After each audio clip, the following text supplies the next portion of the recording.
સમયના સૌથી મોટા સમાચાર સોશિયલ મીડિયા જગતમાંથી સામે આવી રહ્યા છે, જેના કારણે દેશભરના યુવાઓમાં ભારે આક્રોશ છે. ઇન્ટરનેટ પર ધૂમ મચાવનાર કોકરોચ જનતા પાર્ટીની ઓફિશિયલ વેબસાઇટ અચાનક બંધ થઈ ગઈ છે. જી હા મિત્રો, cockroachjntaparty.org હવે ઇન્ટરનેટ પરથી ગાયબ છે. ફાઉન્ડર અભિજીત દીપકેના દાવા પ્રમાણે ટૂંક સમયમાં જ 10 લાખથી વધુ સભ્યો એટલે કે કોકરોચ આ વેબસાઇટ પર જોડાઈ ચૂક્યા હતા. અને એટલું જ નહીં, નીટ પેપર લીક મામલે કેન્દ્રીય શિક્ષણ મંત્રી ધર્મેન્દ્ર પ્રધાનના રાજીનામાની માંગ કરાઈ હતી, જેમાં ઓનલાઈન પિટિશન પર 6 લાખથી વધુ લોકોએ સહી કરી દીધી હતી.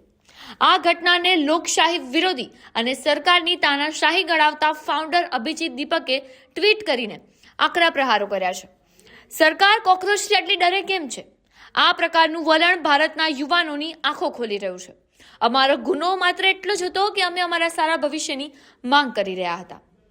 જોકે વેબસાઇટ બંધ થવા છતાં આ ડિજિટલ આંદોલન અટકે એવું લાગતું નથી. ત્યારે દીપકે સરકારને સ્પષ્ટ ચેતવણી આપતા ઉમેર્યું છે કે તમે અમારાથી એટલી સહેલાઈથી છુટકારો નહીં મેળવી શકો.